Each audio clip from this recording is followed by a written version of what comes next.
Welcome to the Image Critique Show with Jeff Johnson, Rick Avalos, and their special guest. So sit back, relax, and enjoy the show.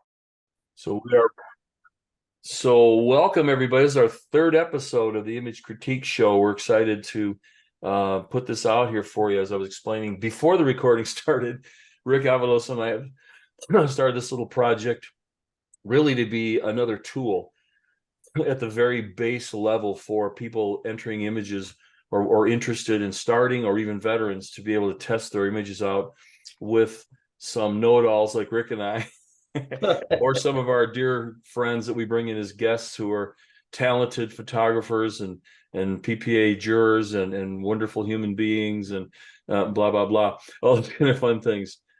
Rick, you want to talk more about what's happening with PPA and the difference between MIR and the GIAs? Yeah, thanks, Jeff. Those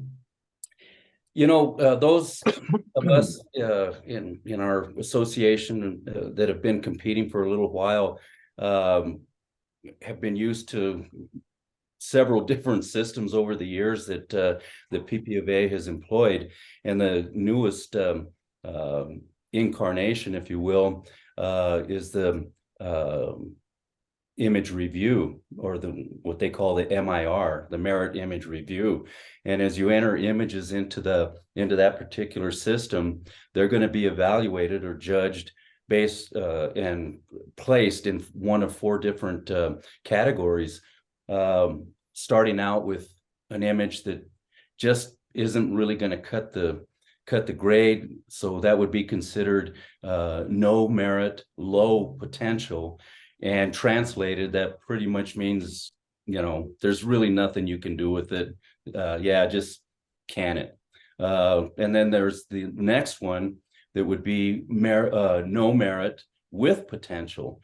So with some work, there's a possibility that it could get into the merit category. The third one would be merit, just flat out merit. And then the fourth level would be loan, but what they're calling now imaging excellence. And so many of us have been involved in this, and it's hard for us to really put a handle on this imaging excellence title, because we've just known it to be loan for forever. So those are really the four levels that judges are evaluating images, but they're still based on some of the elements. So that's really where we are with this, and where this goes. This imaging critique show with Jeff and I just wouldn't go anywhere without the help of some really wonderful people, like our special guest tonight, Don Muncy, and the previous judges that we've had before. And really another special shout out to Cliff Lawson and Larry Adkins, because we talk a lot, but they do a lot, and I appreciate that very much. Yeah, so we just wanted to welcome you. Get a nice bunch. Folks keep coming in, so that's cool. And one thing I'll point out, excuse me, a little bit different than other image competitions. If you have a question, matter of fact, what I'm going to ask you to do is type it into the chat box, and Cliffy will be watching that, and he'll just holler out if there's a question. Cliff, just if it's appropriate, or there's a moment in time, just jump in. Just Okay. say, hey, got a question, because this is all about friendly. We got about 20 people in here, so it's all about friendly and such. So very cool. So so what I'm going to do is I'm going to bring each image up. I'm just going to use Photoshop, and I'm going to mark it up as myself and Dawn and Rick talk about the image. And again, it's being recorded. So these recordings are on the imagecritiqueshow.com site on the archive page. You're welcome to watch them there and tell folks about it. So Rick, back to you. I'll let you introduce our dear friend. I will. And just before I do that, if you don't mind, for our participants tonight, there also is a part on the site for comments, and we would really appreciate comments that you have that would help us out a lot. And the favorable comments obviously would really be appreciated, because we really want to make this thing happen and promote it, and we can really do that with great testimonials. So Yeah, having good point. said that, it's really a pleasure for me and an honor to introduce our guest tonight, our judge, Don Muncy from Enid, Oklahoma. Oklahoma. Yeah. And we've Jeff and I have known Dawn for many, many years. She's a wonderful artist, in addition to being a great photographer, because she's just so well rounded in the work that she does. Very, very kind person, and the words that she uses with her comments about images. She's just a wonderful person. We're going to learn a lot from her. And Dawn, Miss Muncy, if you wouldn't mind just sharing a little bit of information about yourself, and we'll get this thing going. Well, like they said, I met these guys probably close to 20 years ago. And, shows both our age a little bit, but when she was 12. Yeah, 12. My back hurts all of a sudden. But I think I got started with the Professional Photographers of Oklahoma back in 2001 and joined PPA in 2003. So this is my 20th year with them. And I started entering image competition in 2006. So my dog's trying to make an appearance, sorry. So I've been at it for a while. And I would say, I always tell people this when I sign off my critiques and stuff for PPA, is that I really feel like this is like the best and fastest education you can get is the competition and now the image review process. It's just the things that you might not know without talking to people who've been there and done that. And then having those 12 elements to kind of keep it all packaged together has been super helpful for me in my work, both straight photography and on the artist side. Yeah, absolutely. Well, what do you think about this new MIR thing? And of course, the GIAs have kind of split that off into a totally different competition. What are your thoughts on all that stuff? I think from a member standpoint, for years we've heard people say, well, I'm not really that competitive. I don't want to compete with anybody. I just want to compete with myself. Or we've had people say, oh, well, what if somebody finds out it's mine and it flops and I'm going to be really embarrassed, and there's a lot of anxiety about it. So I think splitting the merit image review off from the GIAs gives people an opportunity to work on this on their own time, and maybe without that anxiety of people knowing how they're doing, or if they don't do well, they don't have to tell anybody they entered. So I think there's some cool things about that. And then for those that really are like, hey, I'm in it to win it, then they have the opportunity to go after like some serious cash prizes this time around. So I think it'll be kind of fun to see how it all shakes out. Well, what you mentioned a minute ago, Don, that I just hear all the time, and you alluded to that as far as being involved in competition, it's just almost like a fast track of improving your skills. And I've always thought of it as, man, when I got involved in competition, the quality of my work as I saw it just exponentially increased, because you're listening to these comments that are being made. Once you get a score, okay, now what can I do to make it improve that? And like Jeff and I have talked a million times, we're not looking for the merit level, we're not looking for the excellent level, we're shooting for the stars, and if you fall short, you're still in that higher level. So but I appreciate what you're saying about that. Well, there's so many things that we've done over the years, or things I didn't know when I first started, like the back, watching your hand posing, like for the back of the hand, and where to crop and where not to crop, and things that when you very first pick up your camera and start learning, you don't necessarily know that. And so by going through this process, you learn kind of some of those rules that just in general make you a better photographer and a more attentive photographer all the way around, so that you don't have to fix things in post. You can get it right first time. Well, Absolutely. yeah, and don't you find too that when you have this opportunity, I mean, think about what image competition has been, your state competition, a district or regional, and then international, and now to have it every month. I mean, those are great learning opportunities for everybody all along the way. And I just think about when I started out. I mean, I was lucky to have Dad who knew this stuff. He was a PPA juror himself, but that repetition of, and then again, the other thing that Dad said, these medals we have are great that just show our accomplishments, but if you keep that mindset of learning, of achieving a level, but you're learning along the way, I think that's what makes it more, I don't know, it doesn't make it where it's a contest so much that, oh, if I don't perform it's horrible and everybody's going to think I'm no good, but it's just gauging. Don't you agree? It's just kind of more gauging where your education is going. And I totally get that whole thing about I can hear myself echoing somewhere. That's weird. But I lost where I was going. Never mind. It'll come back. So, Hey, and Jeff, I take do have a two. question from Kevin. Yeah, go ahead. He says if you get a max of 8 merits that can be earned in a year, what happens if you get a 9th? Does it roll over? Maximum. I don't think so, Kevin. I think you kind of, if you enter it, I mean, I guess they would score it at merit or IE, but Rick, do you know? Yeah, as far as I understand, once you get your 8 merits, you can't enter it. Oh, okay. Okay.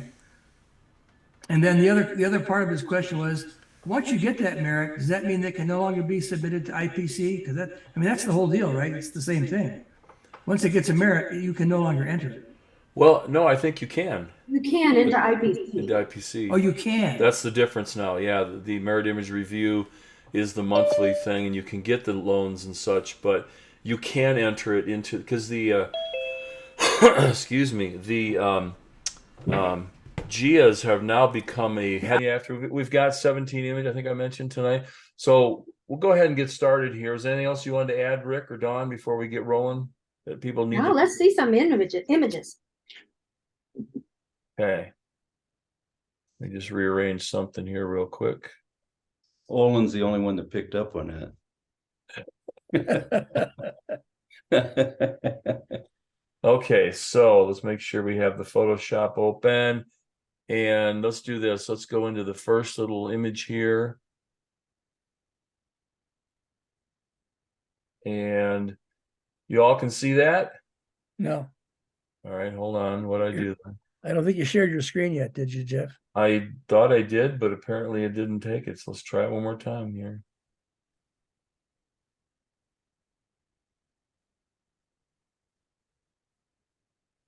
How are we now? There we go. All right. Ta-da! You know, it works great, like about the last 20 minutes of the show. That's how it always goes, isn't it? Isn't it? All right, so this one is called Autumn's Last Stand. Let's start right in with our lovely guest. Dawn, what do you think about this one here? So you would start with me, with a landscape with me, wouldn't you? I knew you were going to say that. I just knew it. Come on, you're tough. You can handle it. Of course, now I'm on a laptop, and so what I'm seeing is even a bit smaller, even on my laptop still. So forgive me if I misspeak about any kind of focus or something like that. But I do like how the all of the vertical lines in this image. I think it adds some interest, and I like that there's kind of a neat shape going through with those trees. I have questions about some color that's I'm picking up some purples and things like that in some of the branches right in there, and over on the bottom right as well. There's some right in there. Yeah. So it looks to me like there might be some color balance issues there. And then maybe the key line to be not quite, maybe instead of white, like maybe one of the darker orange color or the yellow color, just to put the emphasis on the color instead of on the branches themselves. If that makes sense. Yeah. Hey, real quick, look at do you have a annotate icon in your toolbar of Zoom that has a little pencil? Should be on the bottom left. Bottom left. Okay. Because I believe that's what we discovered last time, that you can mark your own stuff. Oh, cool. Okay. Yeah. All right. Exciting. So that's cool. So Ricky, jump in. I'm gonna clear this and then Yeah, no, I agree with what Don has said, and I think this is just a really nice use of color. There are some things here that kind of gotchas, if you want to call them that. If you'll notice at the bottom left, where the brightness of that trunk is right against the key line, kind of pulls you out. And I think some toning down, with the trunks in this area here would be helpful as well. But it's nice layering of color.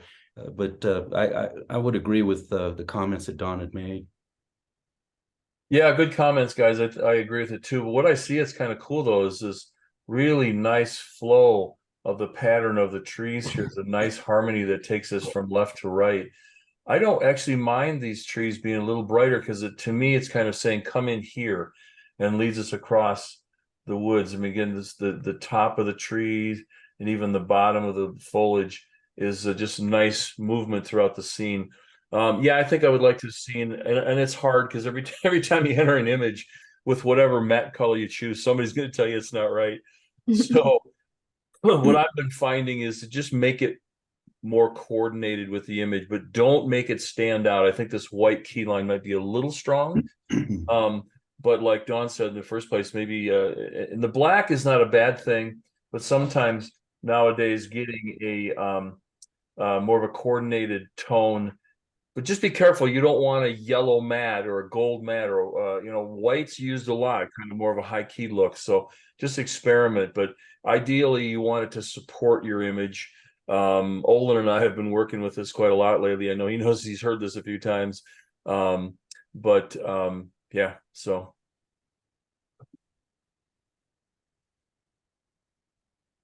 Quick question on this image here. Ken's asking if what we think about a tighter crop on the top and the bottom to isolate the flow of the trees in the center. Don, what do you think if they were to maybe, I'm going to clear. Sorry, somehow or another, I got the chat window up smack in the middle of my screen. Oh. And when I try to move it, I get the annotate thing. So I'm not, somebody help me out with that. How do I get that off of there? I think if you click off. Okay, there we go. I can click off off annotate, yeah. Okay.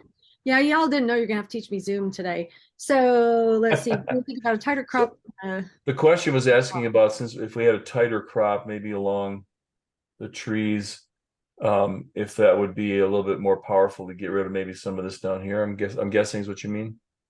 You could look at it, but I think if you crop up very much of the top and bottom, you're gonna kind of lose some of that flow that we do like. I mean, and then you also got to kind of watch that you don't put your main subject like smack in the center. So I don't know that. I mean, if you did crop some, it wouldn't need to be very much, I wouldn't think. So you wouldn't suggest doing this? Maybe a little less. It's so hard to say. We're all going to do it different, you know. Well, that's exactly it. And that's the problem. I mean, it's not really I don't think there's a right or a wrong here. It's just what you feel like is best at this moment, and then what the panel who's viewing it sees as best at that moment too, which doesn't help. I know. Sorry, Ken. I think the balance is pretty good. I mean, we've got some movement kind of through the top third mostly. The trees down here, this little area of the trees kind of helps balance this area here, so there's a little support there in both color harmony and texture and shape. So I'm good with the how the crop is right here. So cool. Any other comments? I wonder what it would look. I mean, obviously it would kind of mess up your title, but what are you guys' thoughts on black and white for that? Yeah, let's see. I can probably do that real quick here, since I am in Photoshop, if it'll let me do this.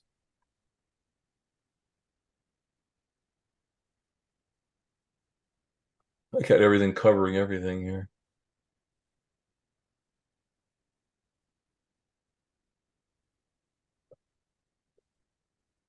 Well, it would definitely, kick up the almost an infrared look.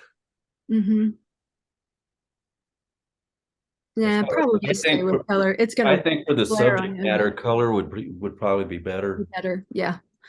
And Sometimes I just like to look at them that way and just see. sure, absolutely. It looks like you spilled salt. And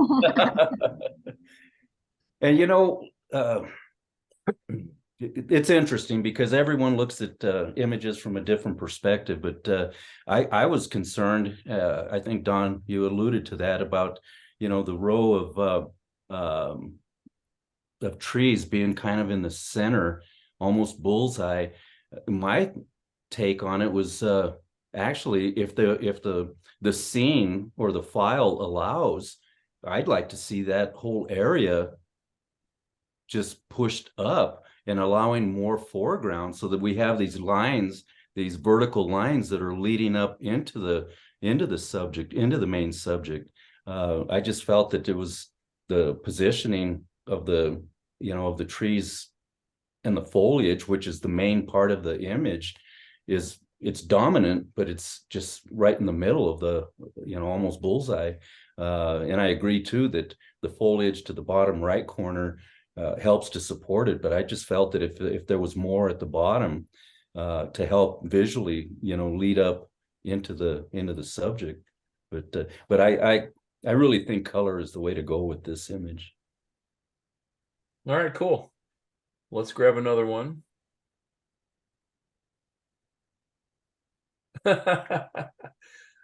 who's, What happened there?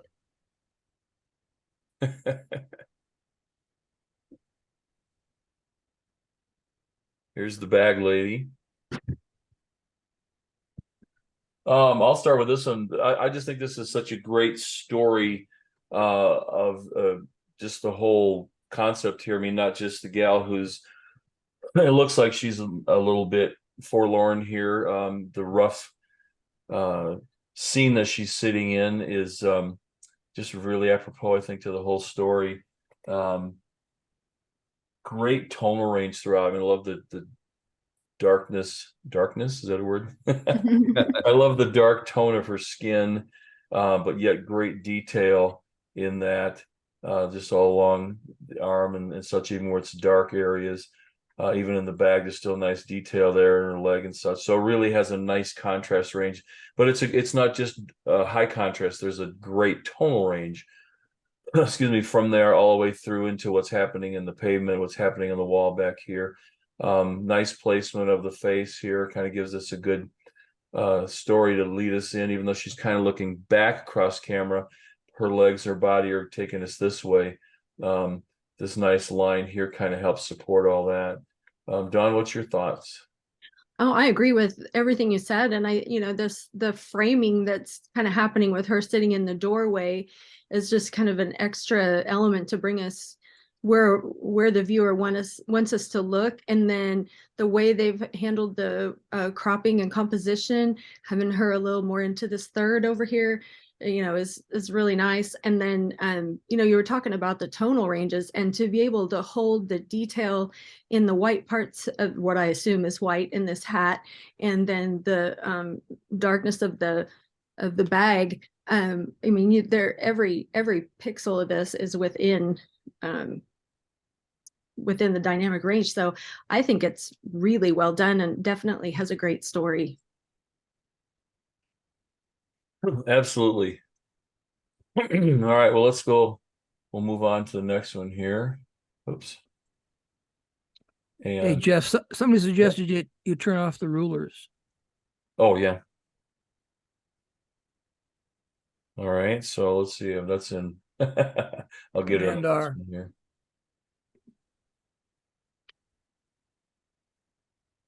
I have to go back and forth between the two softwares to do that. Okay, so this one is called Bridge in Fog. Oops. Whoa. Okay, I'll stop moving it around. I have to go back to Zoom so I can use the tools here. Rick, you want to jump into this one here? Yeah, I sure would. Man, this is dynamic. Let me go a little We've got larger. this great leading line that's coming in from the left of the bridge. This is one of those images where a bullseye composition really works well, because just to the right of the bridge, it drifts off into this fog and into just a mysterious feeling. And I guess that's what's really impactful about this image to me is the overall feeling and storytelling. I mean, we're working with 12 elements. Impact is obviously there. Storytelling, the composition, gosh, so many things can be read into this image. And as I see it, underneath the bridge, there's nice detail. Gosh, even that the lamppost in the top left is just so darn sharp. This is a great capture. I think the maker has a real opportunity here with the title.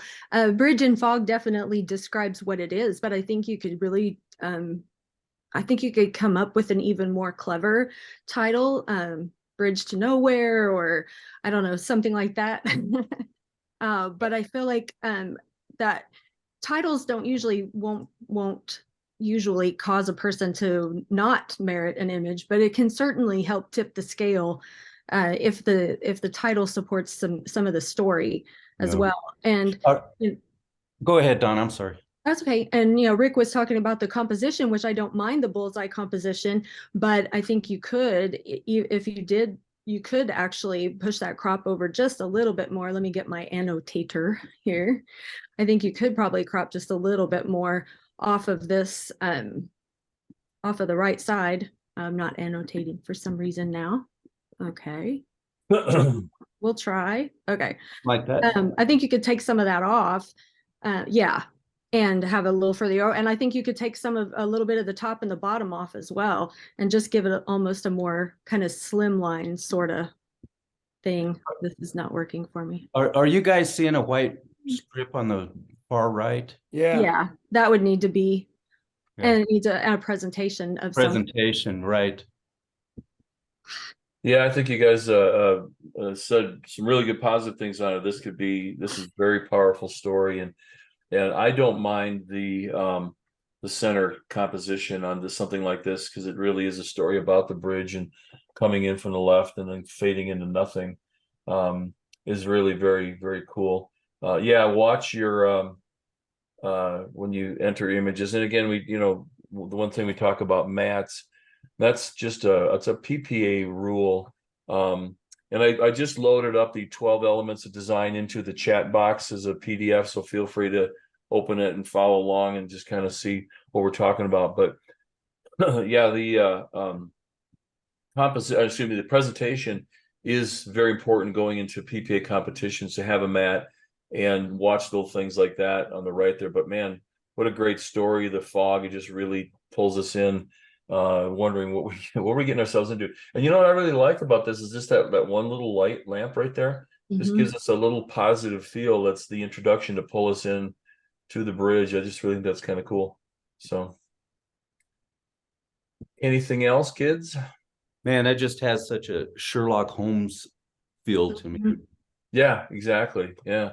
And the title too, I think, was a good point, Don, that you mentioned, is the titles really want to help take that story beyond just saying this is a bridge or the name of the bridge or whatever, to just kind of paint that picture in a judge's mind, or your viewer if you're hanging it in a gallery, of a mystery or a unknown or something that's exciting, something that Sherlock's mystery, something Kevin mentioned in the chat, just something like that really makes you wonder, what's at the other end of the bridge? Do I want to go? Do I want to stay here? I mean, those are the kind of things that we're looking for in image competition. So, well, while we're on the topic of titles, Don, Jeff, what do you use for inspiration for titles, or how do you go about titling your images?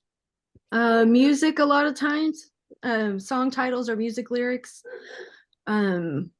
or just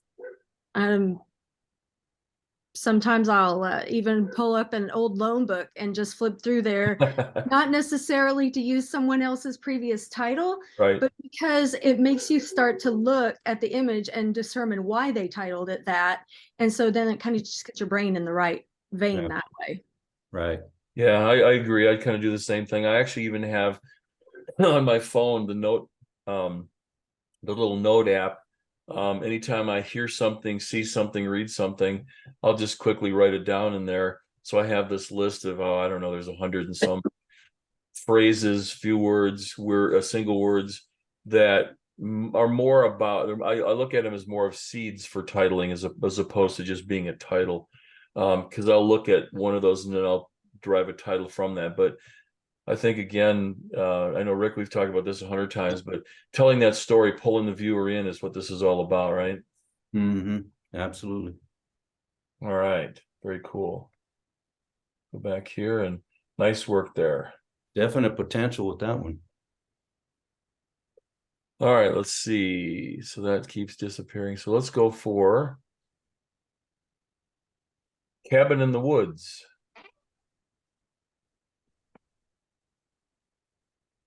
Rick, what do you think?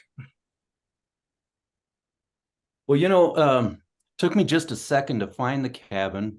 So again, coming back to the title and how it will draw us in, I think it's a nice play of color. We've got and are you seeing my annotator? No. Okay, I didn't think so.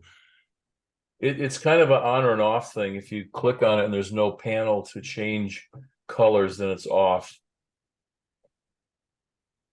So when you click on annotate, it should give you a drop down panel with all the. Yeah, and I've got the draw and I've got the line. Anyway, I guess my concern is a couple things. You see a red dot there. Okay, it is working, and it is working. A couple things, we've got this real nice color going on here, and then we're pulled away to the color up here to the top left. So my thought would be to either allow more of that cropping on the top so that it's not cut across the trees, because it's an area of contrast that tends to pull a person's attention away. I can get that we've got, I guess, this road that's coming in, and I understand that. I still would think, just a little bit of a toning down, because it's so bright against the dark ground here. But there's really a neat look and feel to the whole image. I'm kind of thinking too, and see what you guys' thoughts are, about the time of day that this was taken. John, what do you think? I would agree with that. Maybe a different time of day would be better. I think I have similar concerns to Rick's. I'd love to see a little more of the tops of those trees so that we're not, cutting off an area that, just by nature of the color there, it's brighter and it's drawing our eye there. And so to cut it off just feels a little unnatural. And then also our eye is always drawn to the point of highest contrast, which right now is this, this area in here. Yeah, thank you. And I think it's making me want to go look at that and be like, oh, why is that so much brighter? So that might need to be toned down a little bit. I do like, though, the title, The Cabin in the Woods. If you've got something in the title that makes a judge have to lean forward and look for it, then that's just maybe an extra second or two that they're gonna spend in your image, and that's a good thing. So, but I agree. I think it needs to be printed down just a little bit, and see if there's some more of those trees. Is it cool? Do you guys feel like it's kind of cool? Does it need to be warmed up a little bit? Well, it is kind of I'm going to say that it's pretty much after sunset or before sunrise. So we've got the sweet light and not direct sunlight. So I think we're pretty saturated in these greens and in these oranges. But I kind of like the darkness through here. I use that word density. It's my favorite word, but everybody goes, huh? What's that word? So somebody's asked me to make the image bigger. I can, but it's already at 100%. So if I make it larger, this image you'll get some artifacting that won't be fair to the maker. So I won't enlarge it. Yeah, I agree with these trees are, man, they're very cool, but they're kind of being cut off and they are pulling attention necessary. I can't decide if it's more trees would be great. No trees might be okay too, because then it keeps us in here. And yeah, I agree with what Dawn was saying. This area here is just a little bit brighter and there's nothing there to pull the eye. So it's not letting us go find the house there. That could be lit up, but I think it's like there's some great potential here. Yeah. It's a wonderful story. I mean, I'm even kind of looking at it. If these trees were eliminated and the left crop came in here, whoops, not that far. I don't touch that fence, but maybe like in here, that would kind of eliminate any tension here. Because if this road were continuous through here, then I would say leave it, but it just kind of stops. So eliminating this and those trees, and it's just soft hills, man, that's going to pull us right into this fence line here, and the house brighten up a little bit, tone that parking lot down. I think that's a winner there. So cool. Any other comments? Or we'll go on. Oh, I do like that they kept a really simple presentation and a simple key line. Oh yeah, that's a good point. Yep, very good point. So those of you who are wondering what we're talking about there, this is just a really good color coordinated. It's a little darker, so it works with the color tones, and then it's that little key line that just kind of brings some of the colors back into it, so it doesn't ask for too much attention. All right, let's see. I can go back here to do this, and then the next one is called Carved by Water and Time. Well, I'll go ahead and I'll jump into this one. What a absolutely lovely, mysterious, inviting environment this is. It makes you kind of want to wander in there wondering what's going to happen to me. So I love that mystery about it. The composition is strong because it does bring us to see. Let me go, hang on, I got to go back to Zoom here. It does bring us in here nicely and allow us to view the waterfalls. All of these lines pretty much tell us, even the waterfall tell us, here's where I want to be. So that's awesome. I mean, all these lines bring us down into the scene. So that's just outstanding. The tone of the density of the rocks and the grass on here, just deep enough so we don't get lost over there. The rocks, the same thing.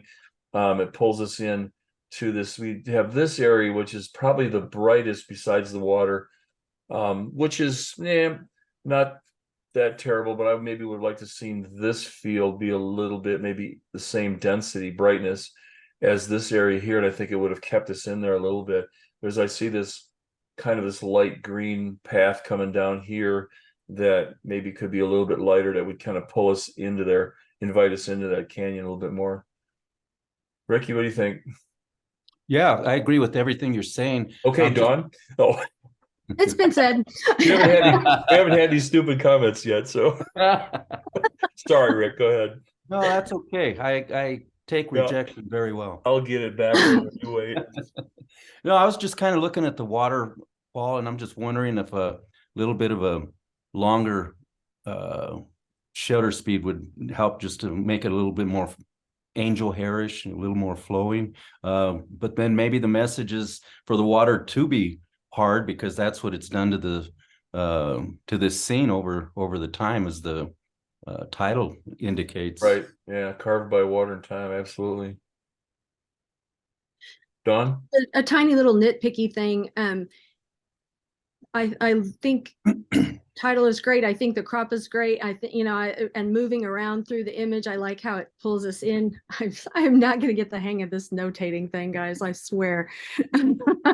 Here we go. I like how it like pulls us in, and then we're going back here, and then we go back here. Just kind of like Jeff said, the eye kind of moves around. But a couple of areas that I end up bouncing back to that I don't necessarily want to bounce back to is like this rock. I'm not saying get rid of it completely, but make it a little bit darker so it doesn't stand out quite so much. Maybe the same for this one up here, just darken that just a tiny bit. And that way we stay in the nice flow instead of being pulled away by some of those other they're just little distractions, but why have any of them if we don't have to? One of the things that I exercise, and I'm gonna go back to Photoshop and flip this over here, is to look at it upside down. This comes back to our early days of when we used to do photography with a stone and a hammer and a chisel. No way.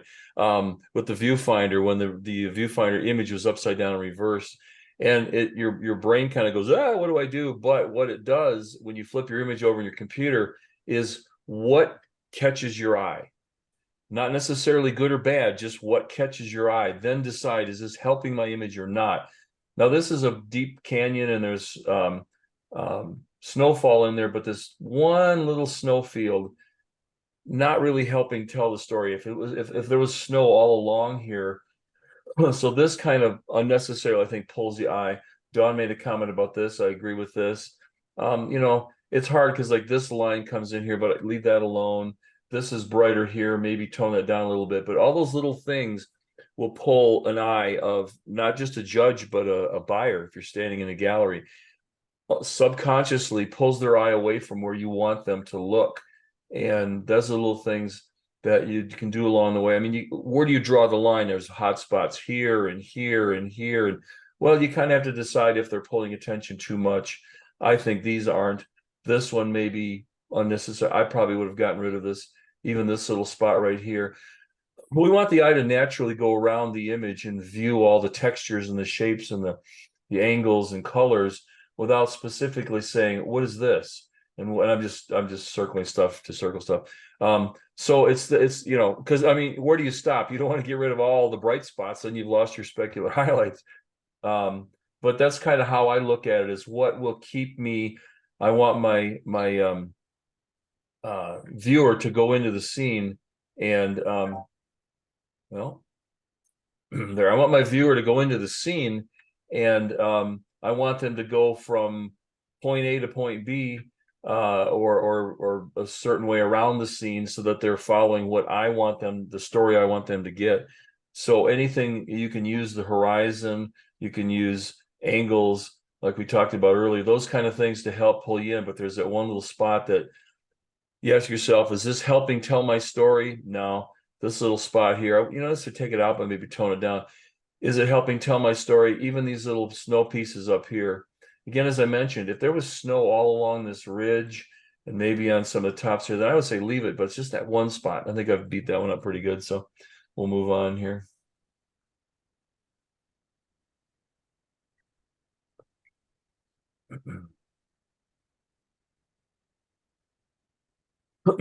Okay, come on now. I keep getting my, oh yeah, wrong screen. There we go.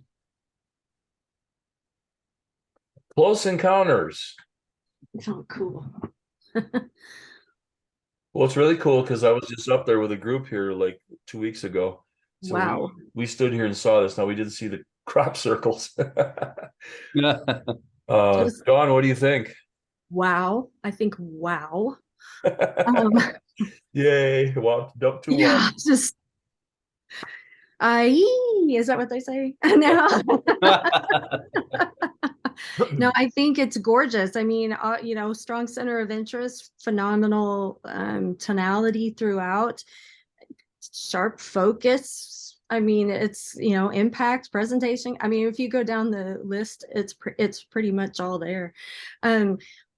If I were to change anything at all, it might be just to maybe look at a border that's not solid black, but maybe just the dark within these, some of the shadow areas of the trees, maybe, so that it doesn't it's not such a high contrast between the image itself and the presentation. Right, Rick, what's your thoughts? Yeah. I've not been to the Devil's Tower, but are those crop circles, are they there actually? Jeff, you've been there a few times. Yeah, I mean, those are in the right season. Yes, those are fields of growing. We were just there a couple weeks ago, so obviously there's no crops. It was just dirt. Yeah, because I agree totally with Don. I mean, the tonal range of the image is just excellent. Gosh, but I'm just so distracted with those circles because we've got such a strong image with the the horizon and the clouds and the tower. Gosh, and if we were to crop up just above those, just slightly above those crop circles, I think it would be a much stronger image, in my opinion. Or maybe even just reduce the contrast in the crop lines. This is one of those things. Yeah, this is one of those things. If you turned it upside down, I'll bet you we would be looking right into those circles. But I do like, it's kind of a tough one because I like that there's a base to the image that if you take that out, you're going to kind of lose some of that gives us the perspective to Devil's Tower. So oops, that's the wrong kind way. of tough, but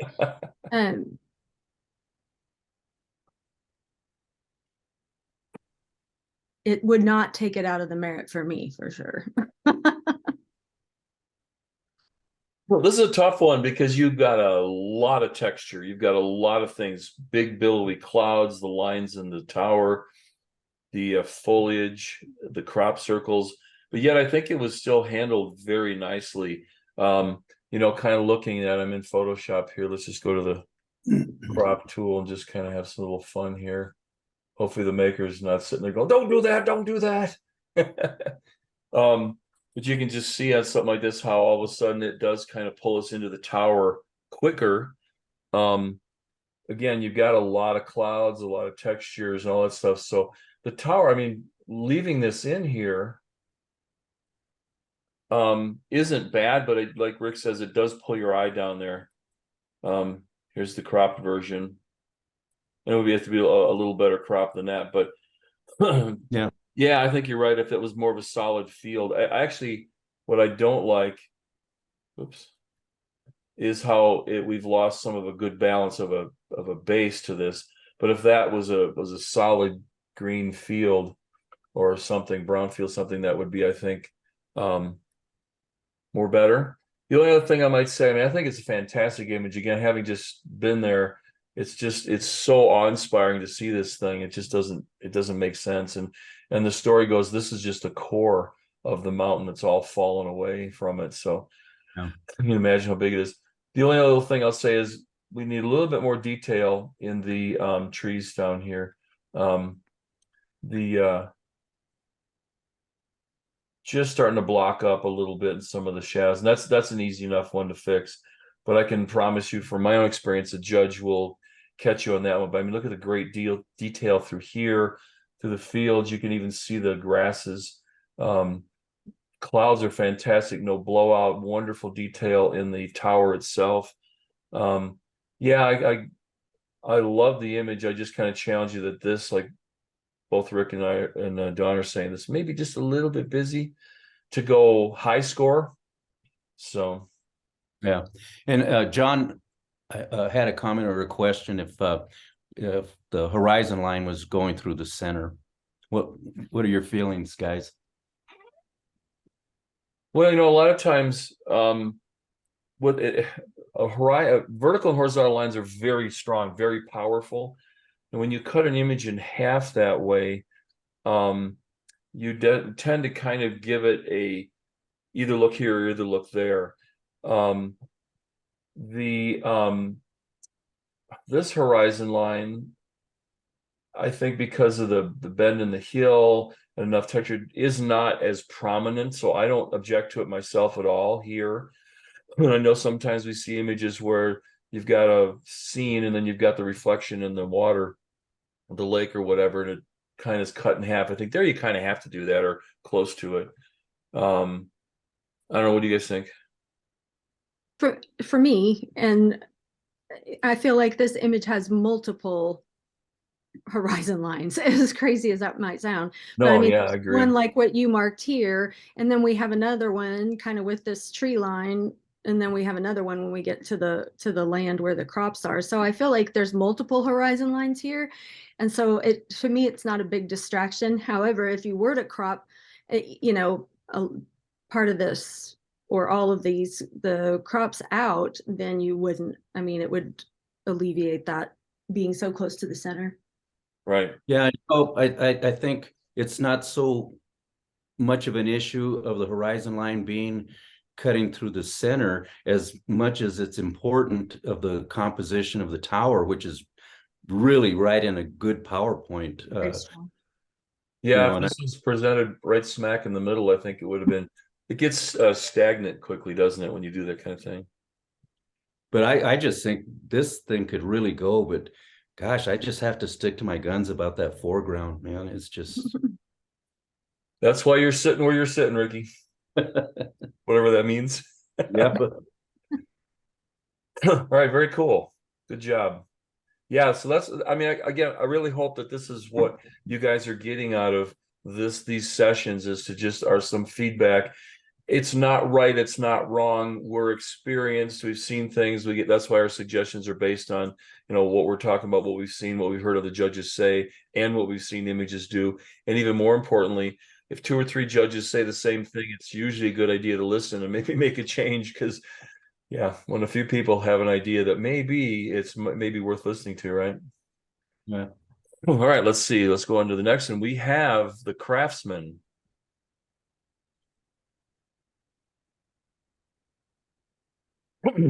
Let's see, and get rid of the crop tool and go back over here. I'll jump in real quick since I'm right here by the image.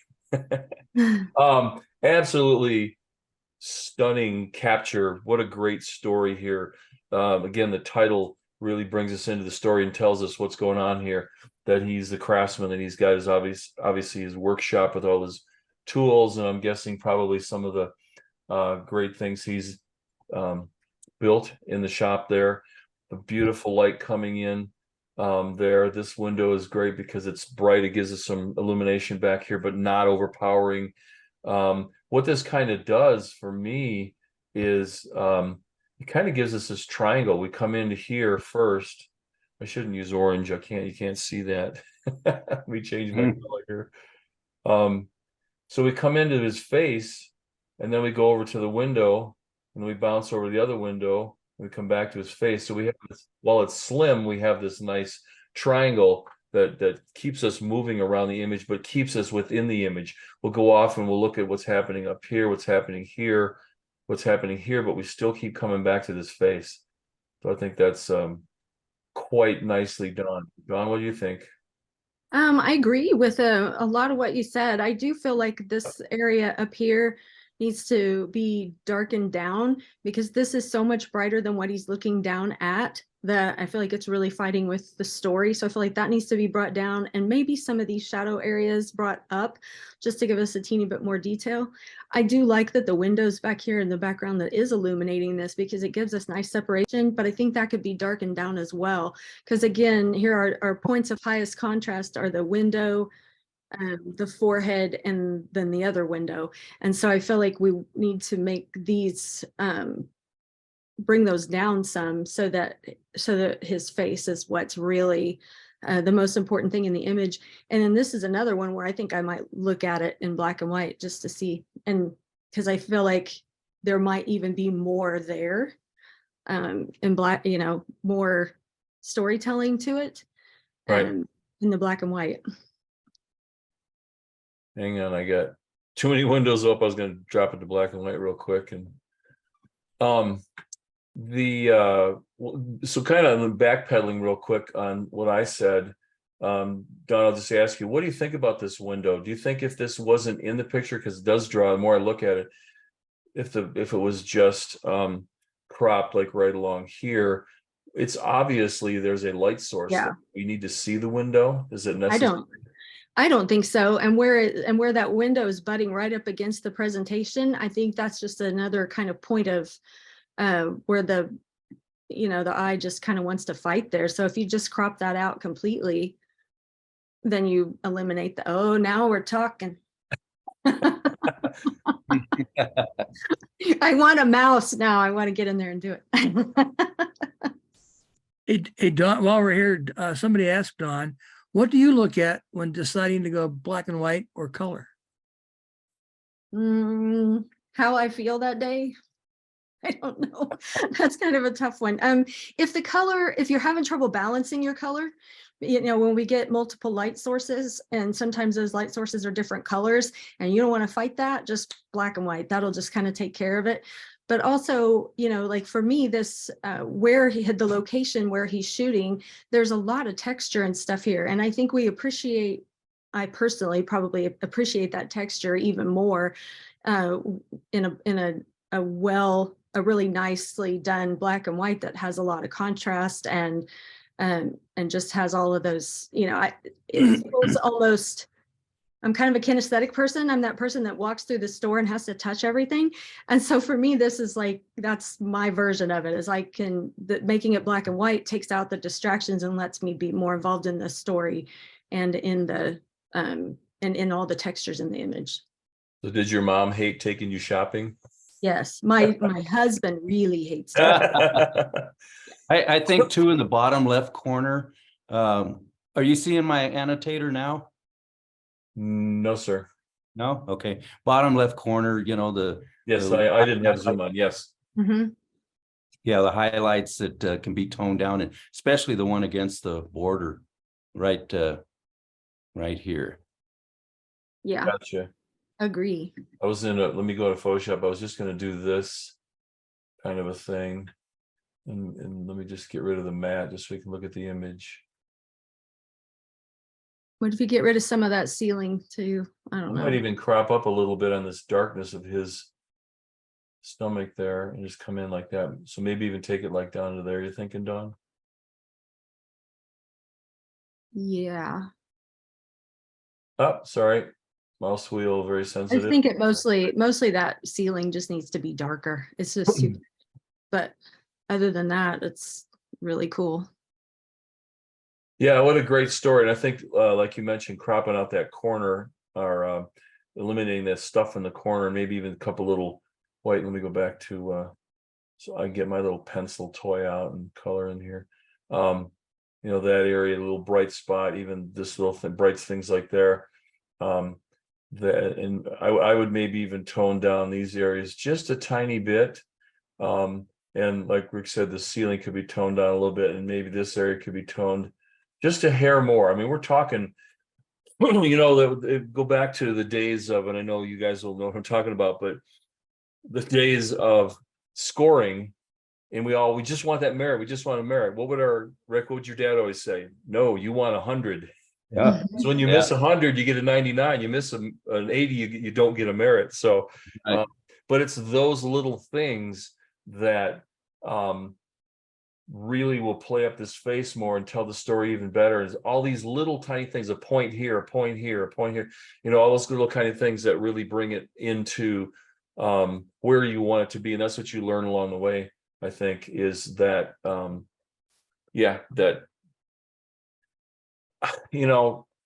PPA thought process of how an image should be. Okay, you can go down that path, because I know there's some things that we do. I have a question I'll ask you guys a little bit, but also it's still your imagery. You still have to tell the story you want to. And I think a lot of what we've learned and what's made us all better photographers is just these little kind of things that will just tweak even that little bright spot there, just tweaking them down in density just a little bit. All of a sudden this face becomes magical. Just the story's all right there and that sort of thing. Is it, you guys agree with that, or am I making that up? Nope, I think you're absolutely right. I think you're absolutely okay. I was setting myself up big time for that one. All right, let's move along here. I said we're really tame. Along the lines that Don just said. Other than that, it's really cool, and just reminds me of that line that the guy asked. Well, other than that, Mrs. Lincoln, how'd you like to play? Yeah. That's Exactly. bad. That's bad. That's bad. Oh my goodness. Yeah, but we're laughing. Okay, so where'd my window go? Come back over here. Let's see. Let's go to emergence. Wow, this is pretty powerful here. Mhm. I mean, we've seen, or I know I've seen this kind of a situation where you've got bison, excuse me, coming up out of a water, and it's very, I mean, it's look at the steep grade they're going up on. So there's a wonderful action with them, coming up the hill, and just really powerful. The water splashing, the head looks like he's kind of shaking his head as he comes out.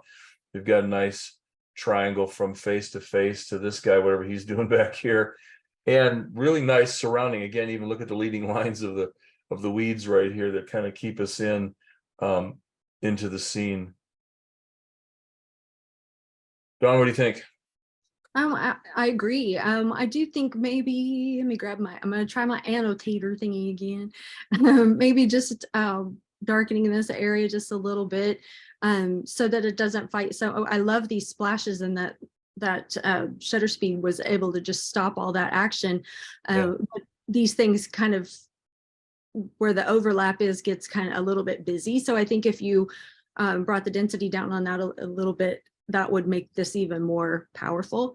And in fact, maybe density down on most of the image. I think all across the board, it could be darkened a bit. Rick? Yeah, I agree. Especially with the toning down on the left side, bottom left corner. I did appreciate the aperture selection, because we've got that background that's going out of focus, and it adds to the dimensionality of the image. But man, there's a lot of impact here. And you mentioned, Jeff, about the diagonal line, and that's really a strong compositional element when we have diagonals in there. Might think about maybe toning down the back of the main bison there just a little bit, and especially down towards the rear end. But man, a lot of impact in this image. This is, if I may, real quick, going back, John asked a question a few minutes ago about looking at black and white or color. To me, this screams black and white, because you're in this story, you're part of the story. I mean, you're standing 10 feet away from these bison as they're going up the hill. And I think, to me, black and white being more the editorial look, it allows you to get into the scene more. Colors are pretty, but like just we talked about the green being too bright.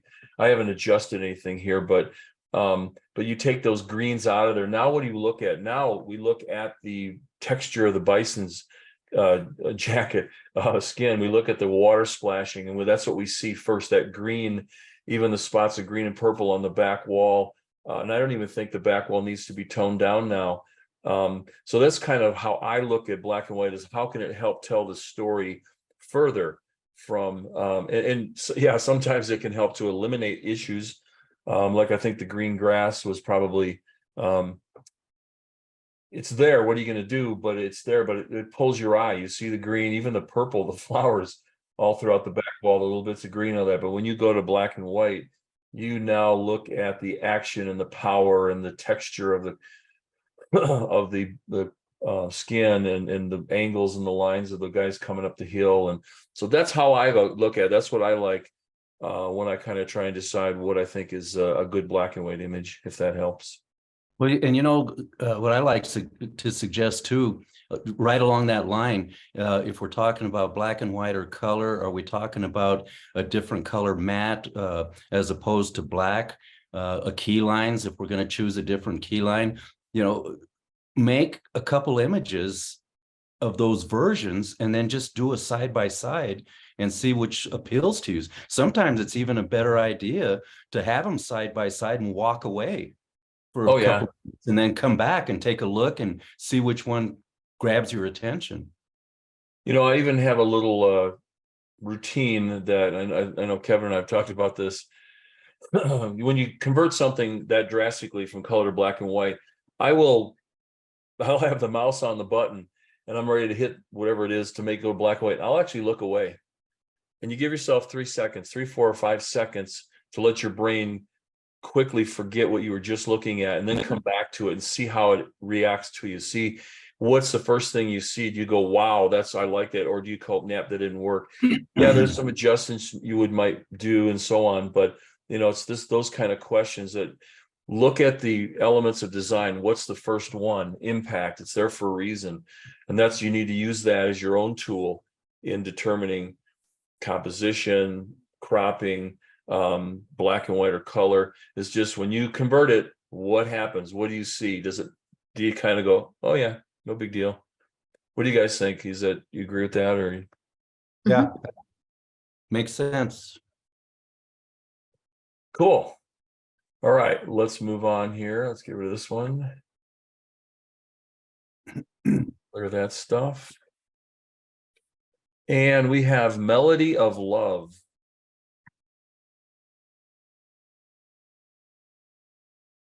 Wow, that's a stunning portrait there. Look at and I always talk about more than just contrast range, especially when you're in black and white, because you don't have the colors to occupy your mind, so to speak. We look at not just contrast range, because we do have that from the darks, and there's detail in the little bits of highlight on his sleeve there and the jacket, to the tux shirt, and even the highlights on his forehead.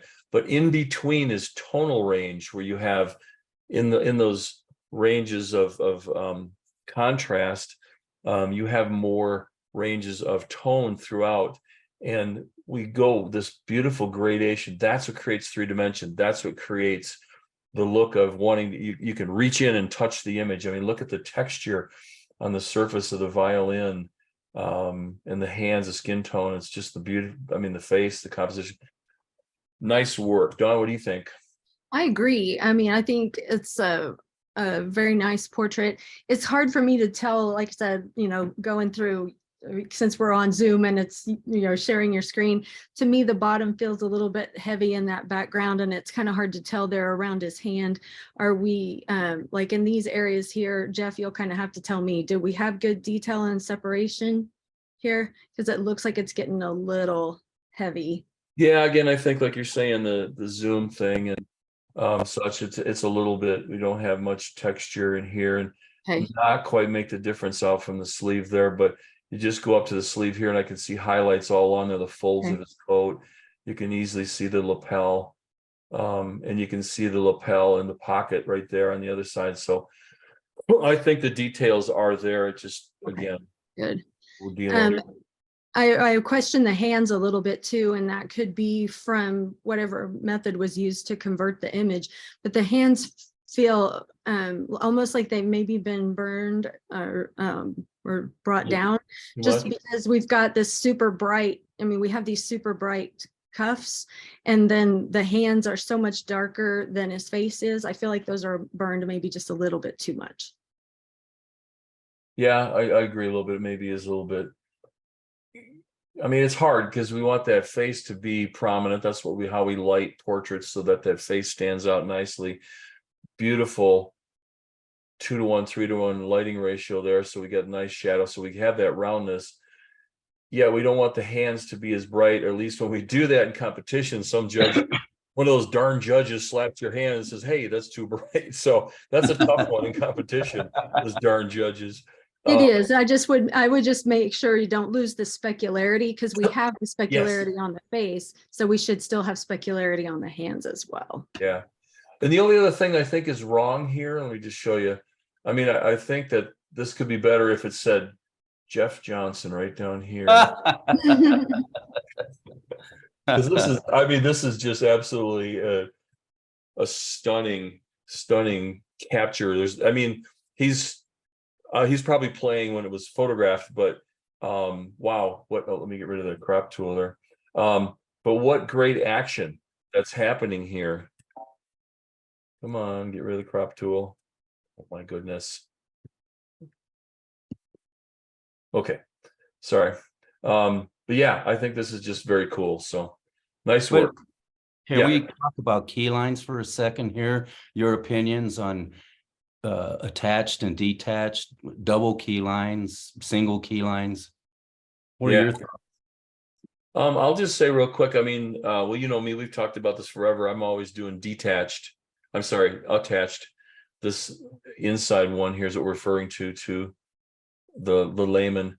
I think these are maybe a little bit too bright for this image. I would love to see them maybe more. Usually what I do is I'll pick a tone of color or shade of black or whatever that goes with the photograph. I mean, I'll open it up and even maybe click on the violin or something that gives me a tone that's in the scene.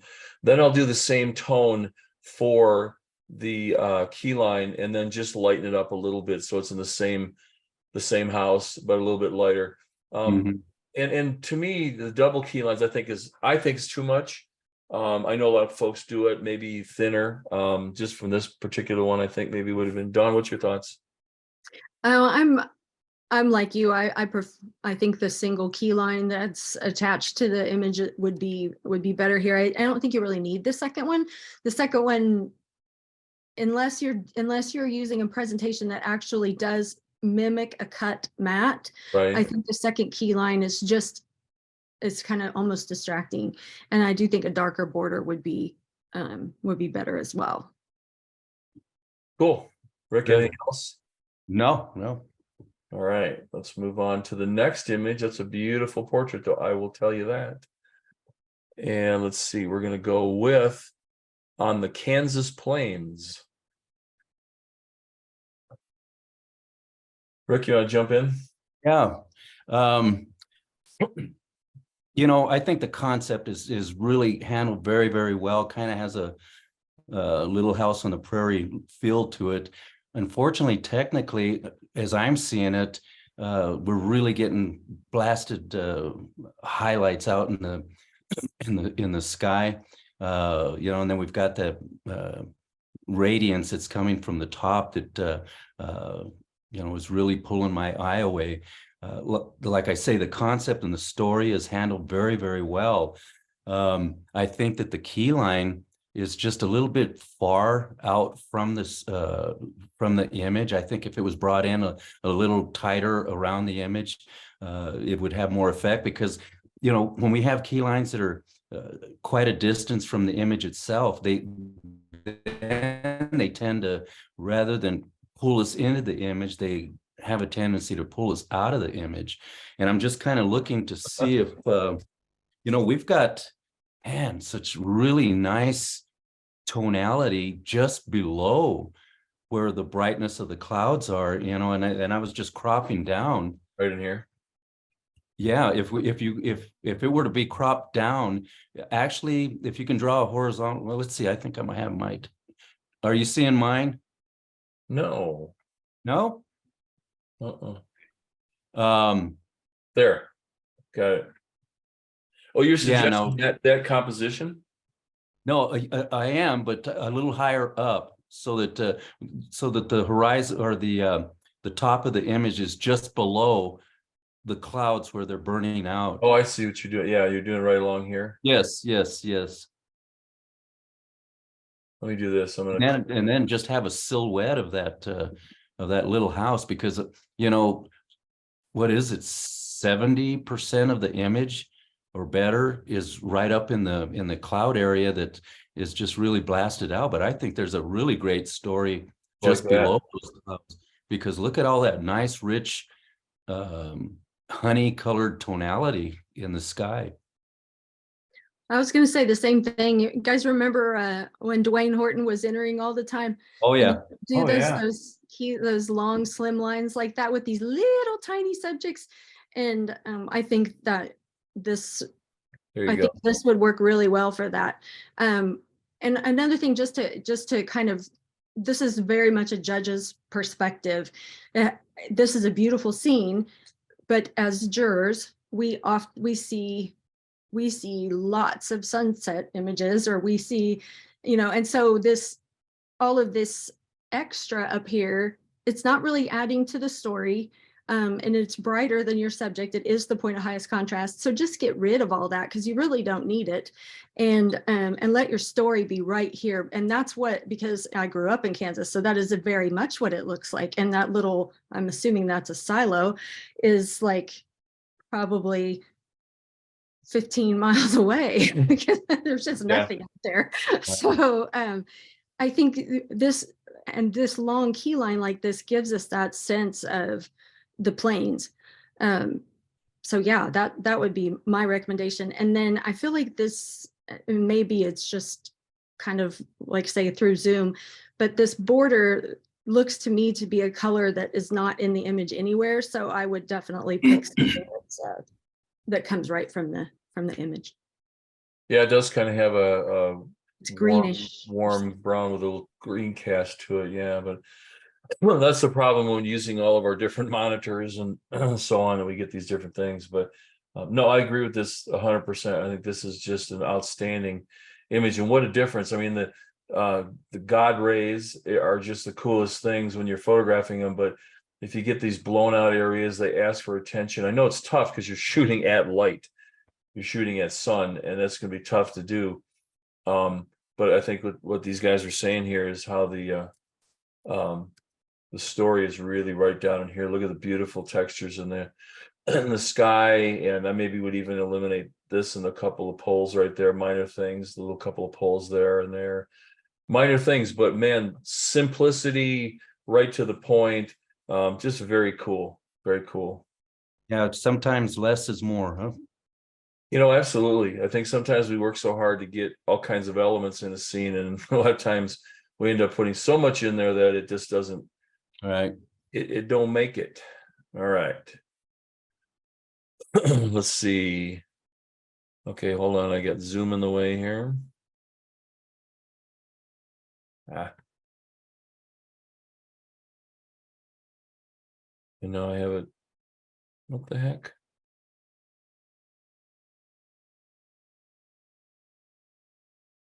Okay. Raindrops at the shore. I'm going to enlarge it one notch, although this is 200%, but it's more of an abstract. So I think we're okay with that, but you guys tell me what you think of that one. Dawn, want to jump in? I think from a creative perspective, it's pretty cool. I think from a merit image review image, it probably is not going to fly. And I, like I say, from a creative perspective, it's cool, but I think it gets really busy with all of the raindrops here, and it kind of lacks a center of interest. And so I think we've got to have, and I think you kind of have to have something that is in sharp focus. And we kind of lose that, and then get some areas that where the sun's peeking through the sky in the back, that kind of that lacks detail.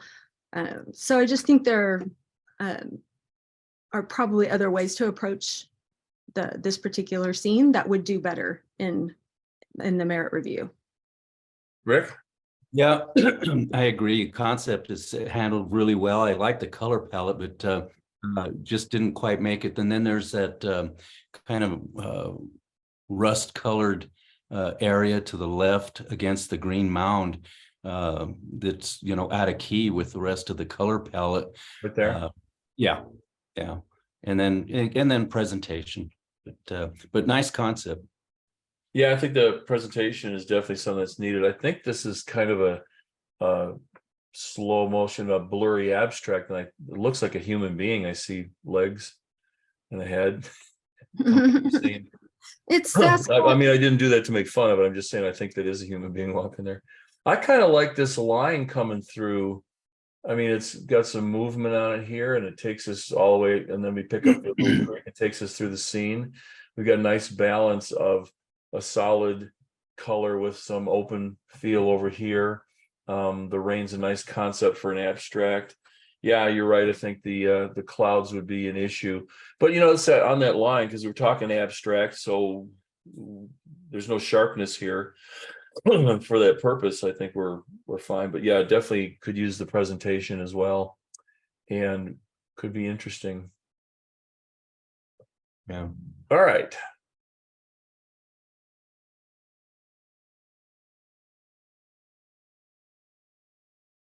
And This is called Rise Above.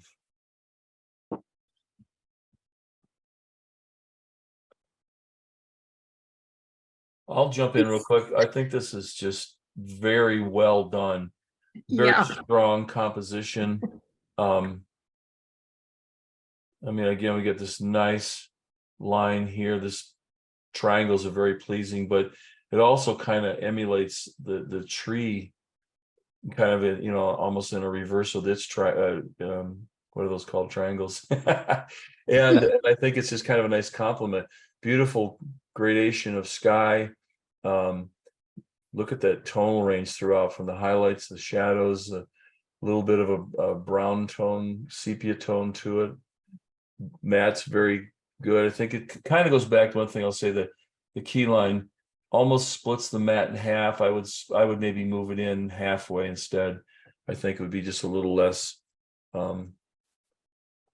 obvious. Rick, what's your thoughts? Yeah, I'll tell you, I agree with all the positive things that you're saying.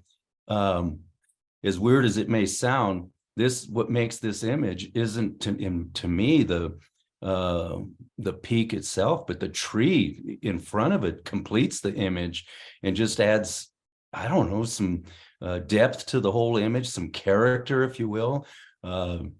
This is really well done. My drawing is well done, or the trees well done? Your Yes, drawing, totally. Your Yeah, drawing is amazing. I know. Totally agree with that. Tree really makes this one. Don, what's your thoughts? Oh, just everything that you guys have said. I think the tree gives us a sense of scale. So we have we really, because you can tell that's an older, very large tree. And so then for all of that structure in the background and all of the texture, it's gorgeous. It's really, it's gorgeous. Yeah, we've kind of not been talking about scoring. I know we kind of played it down, but how do you think this would do in the competition? Either. Well, Thanks, Don. what did you say? I would put a Don? good score on it. She went under her breath. I don't know. It just struck me funny.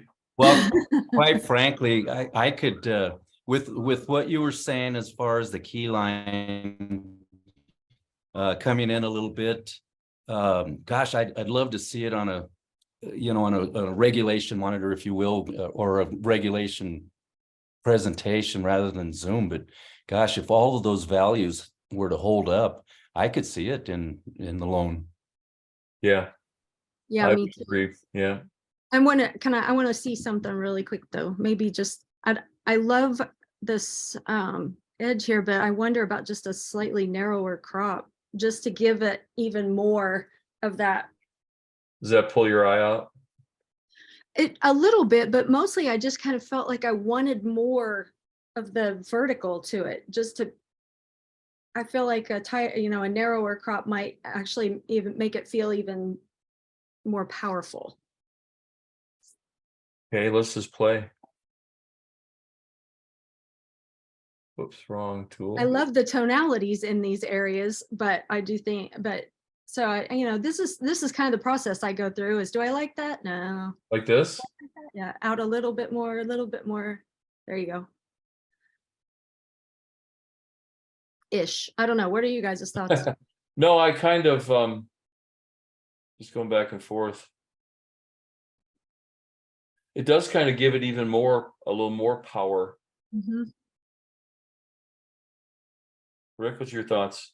Does that help it or not necessary? Or I don't mean to be the spoiler. It just seems to me to be a little more majestic without the crop. like this? Okay. Well, there you go. That's the wrong answer there. No, right. That's why we have 5 people on a panel, or minimum 3, so that we can argue with each other. All right, very cool. Well done. Oh, let's see.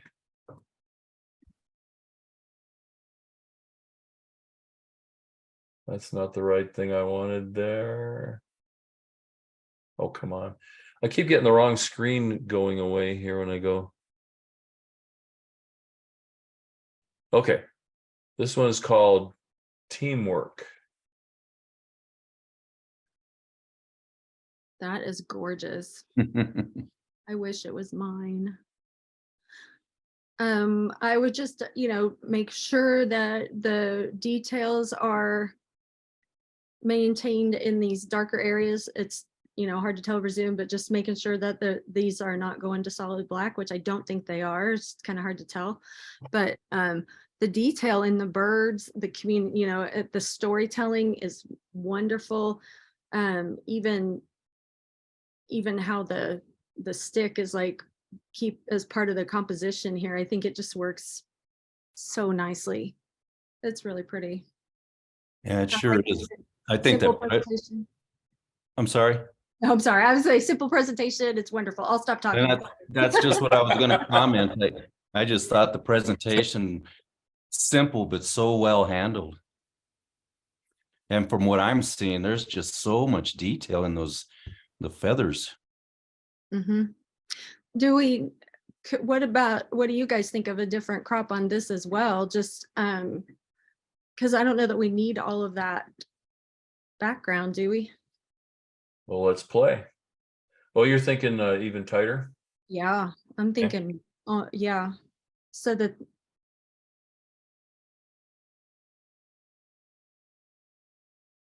that ish, kind of thing? a little wider than that, not quite that tight. Wider. Okay.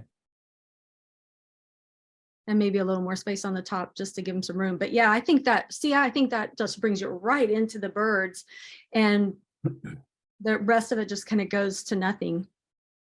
I think it's beautiful. Rick, what do you think of that crop? Is it good, bad, or indifferent? No, I agree. It sure funnels you right into the image, and then they're still off centered. So that was my concern, is to not have them too bullseye-ish. Yeah. So here's that, and then you push the right key. It's not going to give me a centered image.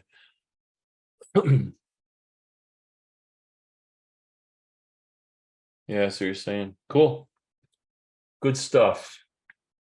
All right.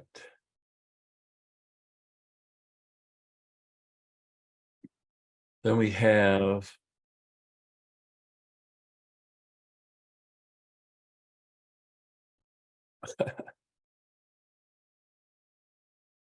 this is called the challenge.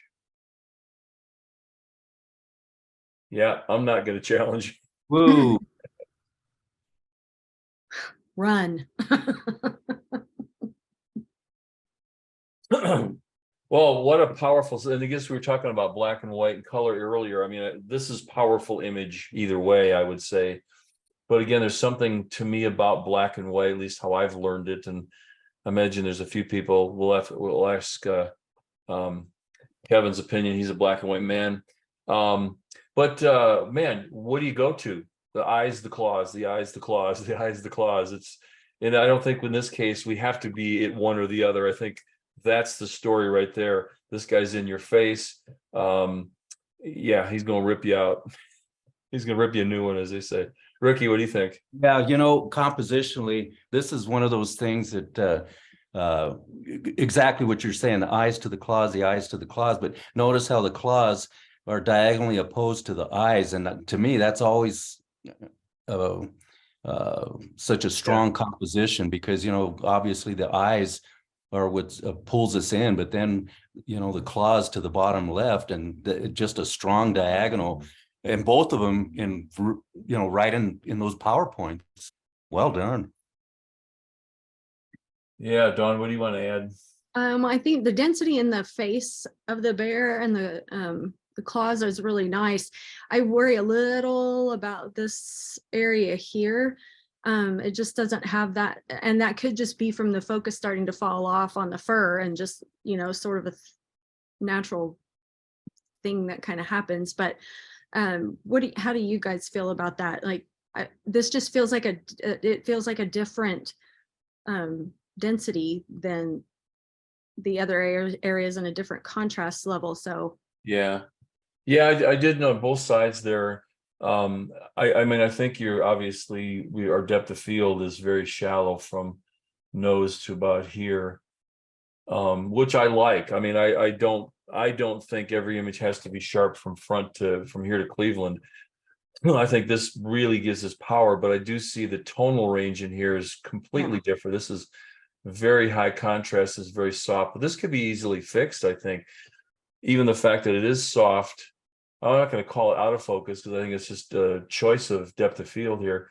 But if those contrast ranges in this part of the fur were closer to what's up here, maybe like this is pretty good right here. This is very believable up here. It's going soft, it's toned down, but there's still a contrast range. If these areas were similar, I think, man, I mean, picture this in a 40 by 60 hanging in an a business as you walk in the front door. You would jump back for a moment. A lawyer's office, right? Like this. There you go. There you go. Now that would have to be a photograph of a shark. Of a what? A shark. Oh.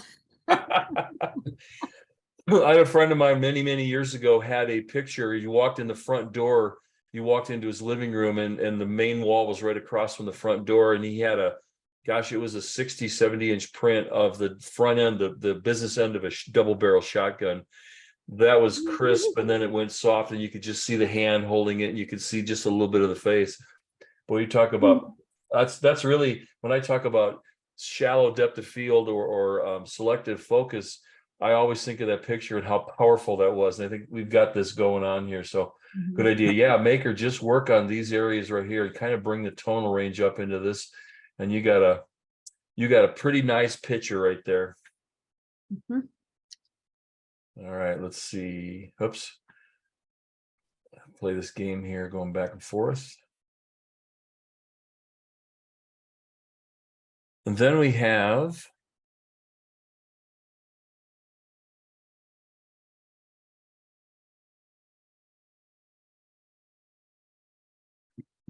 for crying out loud, give me the there. This is called the family portrait. Nice pose. Nice triangle going on. Nice there. Triangle posing. Yeah. Yeah. What do you think, Dawn? I think I think the storytelling is really nice here. It does look like a family portrait. I think time of day presents a little bit of a challenge in the more with the background and the foreground than anything, because I think there's nice detail in the bears. I'm not sure. What are you guys' thoughts on that? Rick, what do you think? Well, they did really well with their clothing coordination. Wish more people would.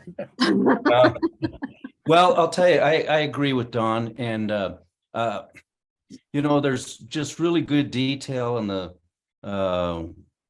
coats of the bears. I just think that I get a feeling of flatness, and I think it's because of the time of day. And if we, lens selection, if we could have maybe opened the lens up a little bit more and through the background a little bit more out of focus, I think would be helpful, because it just feels that everything is sharp from foreground to background, and we want a little bit more three-dimensionality is what I'm seeing. But the presentation is nice, and I like the choice of colors. Yeah, I think I agree. If this background were softer, it's asking for a lot of attention. There's an awful lot of contrast and such in there would let these guys stand out more so, probably. Look at my marker, matches the whole image. Man, that's quite coordinated. Hey, we plan a good show for you guys. All right, let's see. Let's go to the next one here. We've only got a couple left, so we're doing all right.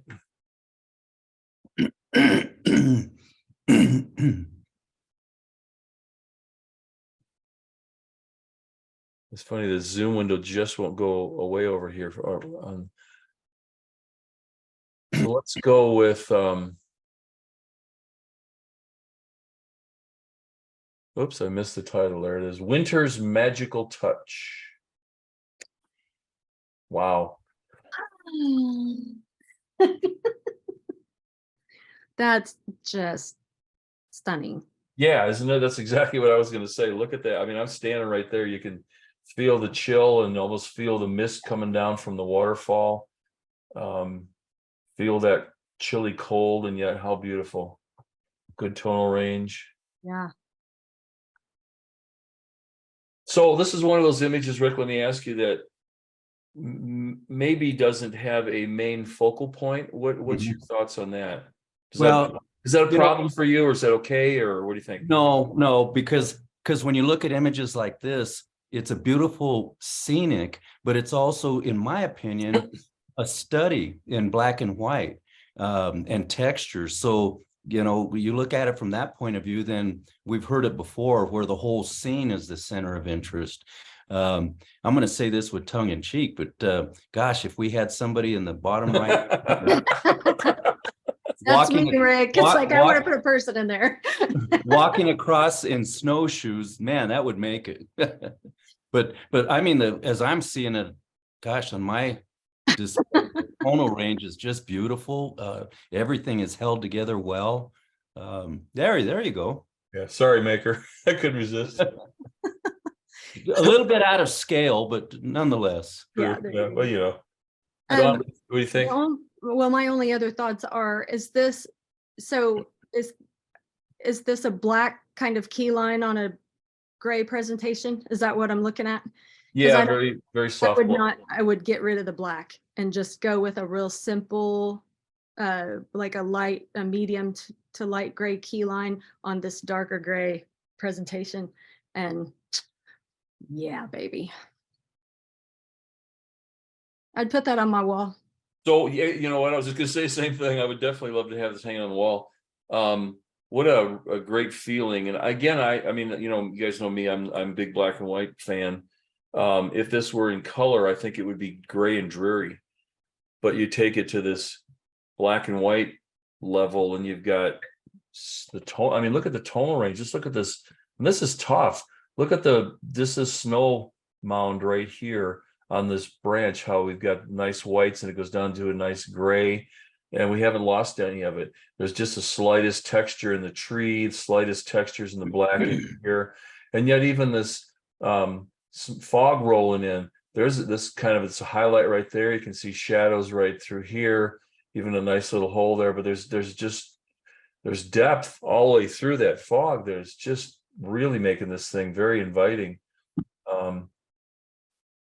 Yeah, very cool. So you're saying this key line should have been lighter, Don? Well, it looks like there's like a black key, like it almost looks like a black inner mat, I guess, is what I'm trying to say, that I don't think. Oh, I got you. Okay, so you're saying like this is black and this is a dark, Yeah. a dark gray. Okay. Ditch the black. Okay, well, here's my question. Yes, you're saying that. Being that it's a black and white fine art type image, which not type, which it is, where do you make the distinction between a black mat like this or a white gallery type mat? Yeah, good question. And Probably look good with white too. I was gonna say, so when you see something like this come up in a competition, if it has a white mat on it, you're cool with that, right? I mean, I know it has to work with the image, of course, but I just heard many times where somebody says something about, well, it shouldn't have a white mat, but they're not taking into consideration the fine art aspect of what they're presenting here. Well, that's because they're not as enlightened as we are. They should watch the show. I'll take that bit out and do a little commercial for it. Yeah, this is actually, I mean, there's just the detail back in it, just nice stuff. Nice stuff. All right, let's go on to the one. We have one more image here. Let's see if I can do this tonight.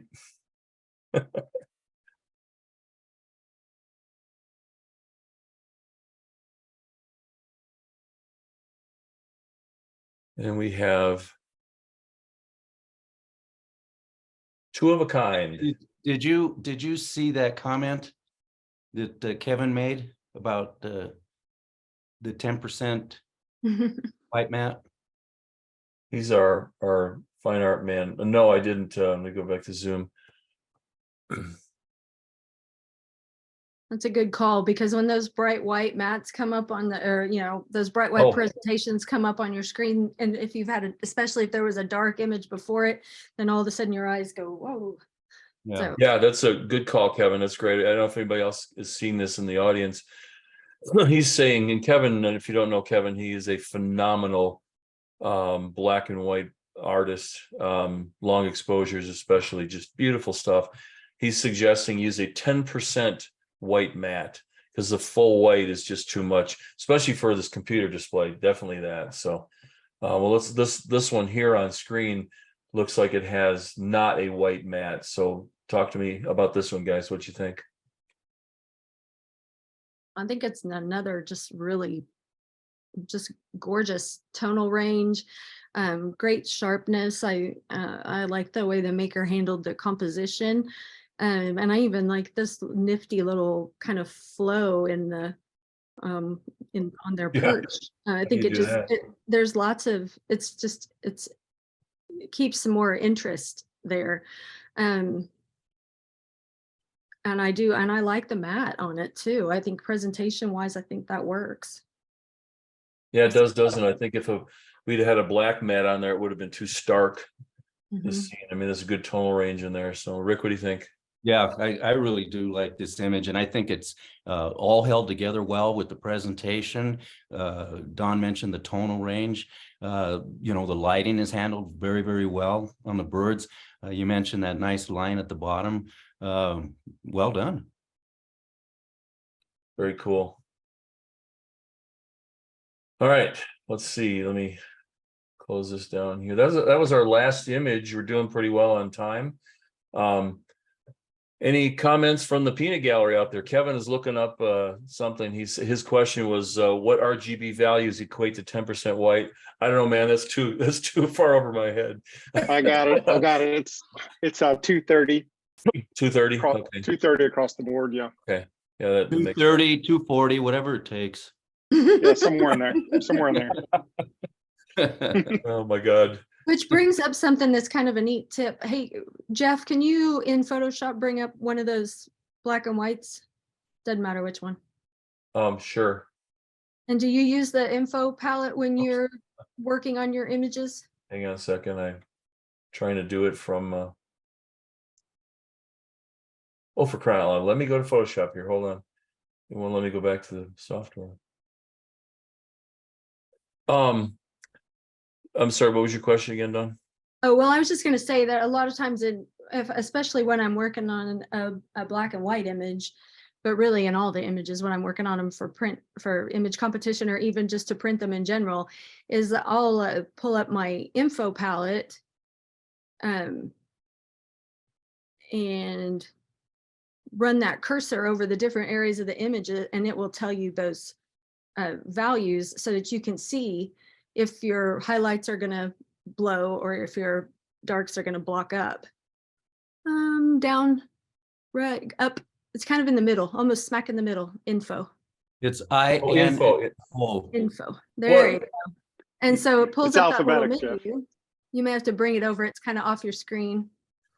Yeah, it's I got a mess on my other screen over here to try and find the palette. It buried it somewhere. Well, it just buried it somewhere. On our side, it looks like it's in the top left Oh, corner. there it is. It is kind of. There we go. Okay. So now when you run your cursor over the different areas of the image. So you can look at your RGB scale here, and you can Yes. look at your. If it's higher than 245, it's probably going to appear blown. Right. And if it's darker than, and if it's a lower number than 10 in your shadows, you're probably in trouble. Yeah. Yeah, So I this is use good. that a lot.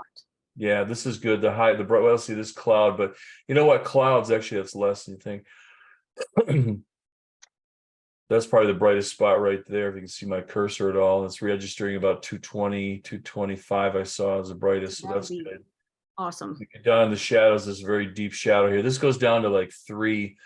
But I always kind of look at it too. You know, we talk about black holes and things like that, and what it does, it pulls your eye into it. And if there's nothing there, it's kind of wasting your time. You're not doing your viewer any justice for doing that. But having said that, there's going to be cracks and shadows, and even the shadow part. I mean, this tree is. I mean, I hit 1 there on the scale.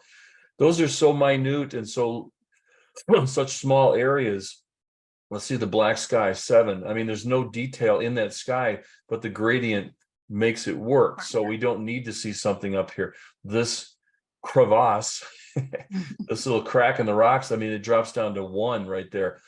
That's okay, because if this whole area was all black, different story, because now you've got this black hole that somebody's going to visually fall into and not be able to climb back out.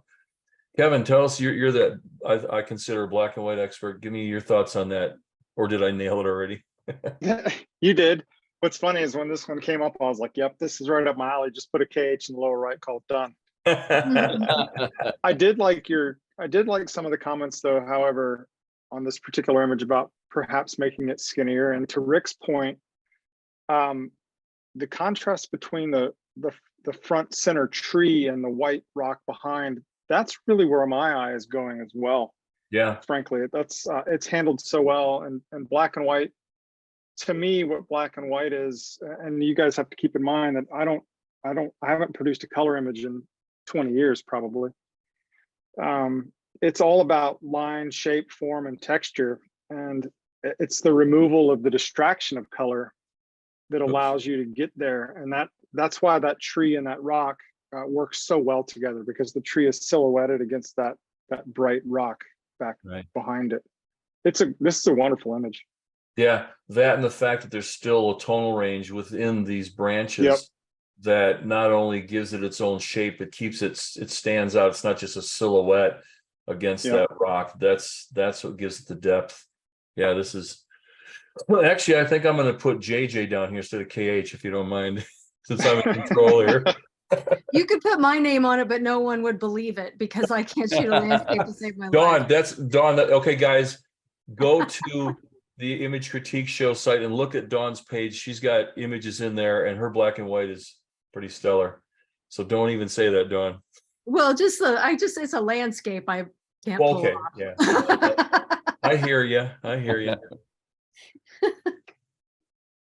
If there was only a mountain climber right about. John just wrote something here. Okay, so these are things. I know Rick gets mad at me for this stuff, but I do this. So John just wrote in, does anybody see the mouth, nose, and eye at the peak? I do. I sure did. I know. I don't know if I should show it because it might ruin the image for somebody, but it does look like I sure did. A lizard head or something, or well, crazy. Yeah, Rick has one. It was a Lone Collection image, wasn't it? The letter. I'm sorry. Your image of the letter, the lady reading the letter, the older gal. Oh yeah. Yeah, is that what you call it, the letter? Well, whatever. Are you talking? The gal sitting in the chair with the window and the table behind her. She's got the letter in her hand. She's reading. Anyways, Rick has this image, and when he first showed it to me, all I could. I know. Really smart ass comment about it, and he just couldn't get it out of his head for the longest time. That's right. I still can't. Yeah, be careful what you say to your friends' images, so you don't ruin it for them. Yeah, I know exactly which one you're talking about. That's just stunning. Yeah, the only thing I would say about this one is just get that little key line over a little closer, and I think it'll be less obvious. So nice work, everybody. Now let's talk about that one just one more second. Now, what about the 10% white matte on this? The one we were just looking at. I mean, that's fine art, man. Sure, if I can get it to open again. Come on, Zoomy. Oh, for crying out loud. I'm putting bullseyes all over it. That's too weird. Okay.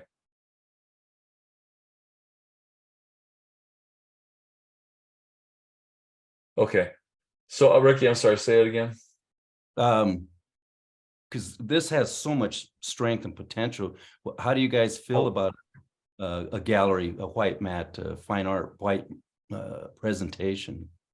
I like the black, and I'm just trying to imagine it with white, but I think if you went to white, that might take away from some of the power of the peak, if that makes sense, because, and how this is dark to light, and this is then, going up light to dark. I mean, I think the play of the colors works with the dark matte.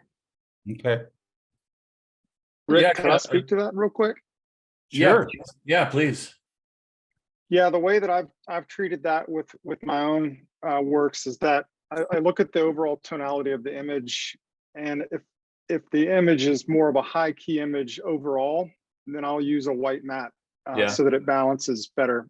This it does have a big, nice bullseye of a high key area in the image, but the overall tonality is not enough, not high key enough, and I think the white matte with that dark black sky in the top left and right, especially, I don't think it would work. I'm with Don on this. I think a darker matte, maybe not black, but like a dark gray, like probably like a 80% or 90% gray would be really well on this. Okay. Yeah. Now, my next question would be, that would be what would satisfy PP of A. What would satisfy a gallery? Would they accept a black or charcoal?